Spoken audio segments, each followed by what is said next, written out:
कि चक्की में आटा जलता क्यों है और चैटता क्यों है और चक्की में आटा रह क्यों जाता है। क्योंकि कई बार क्या होता है चक्की के अंदर कि आप जैसे किसी का भी वजन करके अगर जैसे 50 किलो या 40 किलो किसी का भी अगर आप आटा गेहूं की पिसाई करते हो, गेहूं की पिसाई करने के बाद क्या होता है कि आटा अंदर चक्की में रह जाता है, जल जाता है और चैट जाता है। तो उसका कारण, सबसे बड़ा जो कारण होता है दोस्तों, मैं आपको सिंपल तरीके से समझा दूंगा। सबसे पहले आपको ये चीज़ को नोटिस करनी है कि आपकी चक्की में कहीं ये वाली प्रॉब्लम तो नहीं है, क्योंकि ये प्रॉब्लम आम होती है, ये सभी चक्की में मतलब आपको देखने को मिल ही जाती है। कई बार मेरी चक्की के अंदर भी शिकायत आती है। तो दोस्तों मैं आपको बताऊंगा कि कई बार क्या होता है कि जब आपको आप ढीली करोगे तो दोस्तों ये पत्थर है ना पीछे आना चाहिए। मतलब जैसे आपने इस दाब को ढीली करी, ढीली होने के बाद दोस्तों ये पत्थर पीछे की ओर खसकेगा, है ना।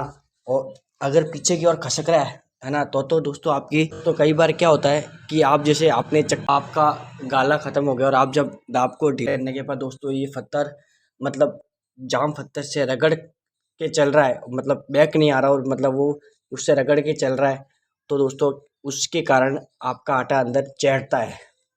चैटने का चैटता है, जलता है, चिपकता है, कम पड़ता है। तो सबसे मेन प्रॉब्लम यही होती है कि दाब ढीली करने के बाद में आपकी पुली उसको बैक धक्का देती है।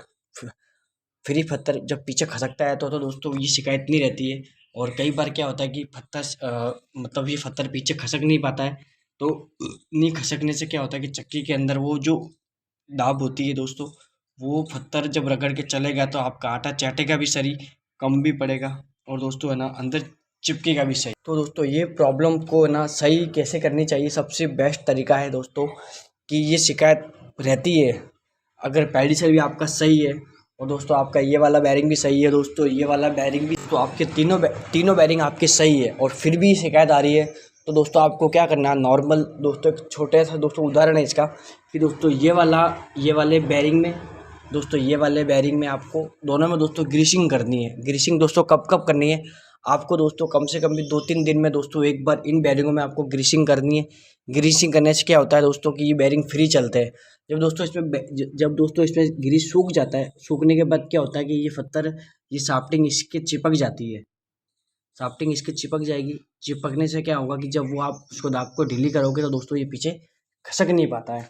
तो पीछे खसकाने के लिए दोस्तों सबसे इसका यही तरीका है कि दोस्तों आपको इसमें और दोस्तों इसमें और दोस्तों आपके दाब वाला जो दोस्तों बैरिंग देख रहे हो दोस्तों, इसमें आपको तीनों में आपको इसमें ग्रेसिंग करनी है 2 से 3 दिन में। क्योंकि मैं तो दोस्तों करता ही हूँ, देखो आपको अभी आप इसमें ग्रीसिंग देख रहे हो, अभी दोस्तों इसमें ग्रीस भरा हुआ है क्योंकि दोस्तों ये ग्रीस दोस्तों मैंने कल ही भरी थी और अभी भी ये देखो ये दोस्तों, क्योंकि आप इसमें ग्रीसिंग भरते रहोगे तो दोस्तों ये बैरिंग एकदम फ्री चलेंगे।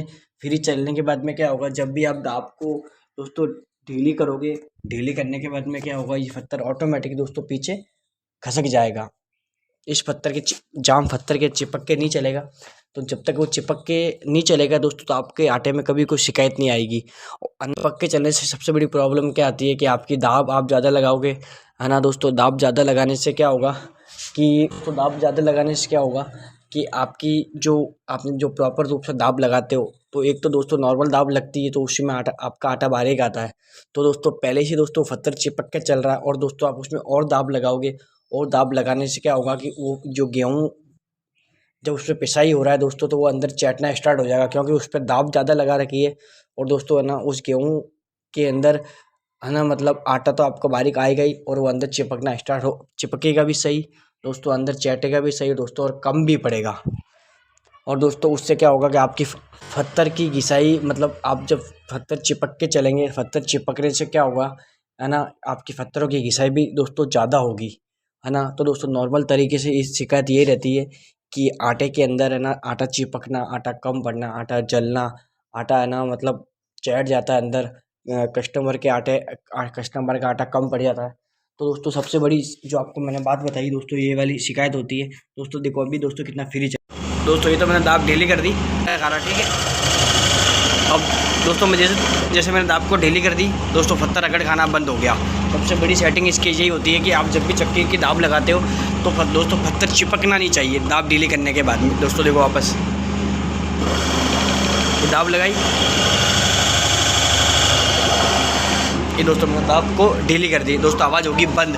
कई बार क्या होता है कि दाब ढीली करने के बाद भी पत्थर रगड़ खाता है, वो रगड़ खाने से दोस्तों आपके आटा जलता है, चैटता है, चिपकता है, कम पड़ता है ना दोस्तों। दोस्तों वापस मैं आपको दिखाता हूँ। दोस्तों ये मैंने दाब लगाई, ये पत्ता रगड़ खा रहा देखो।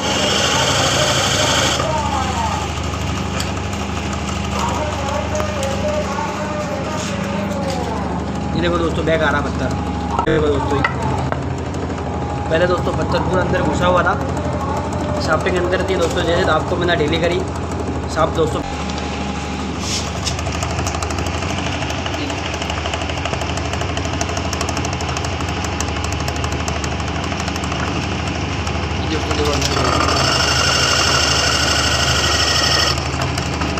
देखो दोस्तों बाहर आ गया। दोस्तों सबसे इसका जो मेन कारण है वो भी यही है कि दाब को लगाने के बाद में पत्थर रगड़ चिपक, जब आप दाब लगाओगे, दाब लगाने के बाद में पत्थर की आवाज़ आना स्टार्ट हो जाएगी। मतलब दोनों पत्थर एक दूसरे के चिपक के चलते हैं, ठीक है। जब आप दाब को ढीली करते हो, दाब ढीली करने के बाद में दोस्तों आवाज़ ऐसी नहीं आनी चाहिए। देखो ये दोस्तों दाब मैंने लगा दी, ये दोस्तों आवाज़ बंद हो गई। दाब लगाई, ये आवाज़ बंद हो गई। दाब लगाई, ये आवाज़ बंद हो गई। दोस्तों ज़्यादा से ज़्यादा दोस्तों शिकायत इसमें ये रहती है दोस्तों, उसमें पेडिसल की दोस्तों कोई शिकायत नहीं रहती है दोस्तों। पेडिसल की शिकायत दोस्तों किसी और वजह से रहती है, पर दोस्तों इसमें अगर ये शिकायतें अगर आती है इस वाले बैरिंग में, इस वाले बैरिंग में और इस वाले बैरिंग में आप प्रॉपर ग्रीसिंग करते रहोगे, ये शिकायत आपको देखने को नहीं मिलेगी।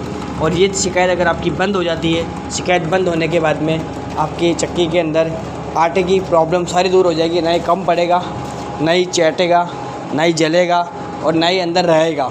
आपका जितना आप पीसोगे उतना का उतना वापस दोस्तों बाहर निकल ही जाएगा उसमें से। बस ये है कि आपको आपको थोड़ा सा इसमें दिमाग लगाने की दोस्तों ज़रूरत है, क्योंकि दोस्तों इसमें ग्रीसिंग करना बहुत ज़रूरी होता है। इन बैरिंगों के अंदर अगर आप इसमें ग्रीसिंग नहीं करोगे तो दोस्तों मतलब कुछ दिनों के अंदर दोस्तों ये बैरिंग सूख जाएगा अंदर बिगर ग्रीस के। फिर आप दाब को ढीले करोगे दोस्तों, ये वाला पेडिसल है दोस्तों, उसको पीछे धक्का नहीं दे पाएगा।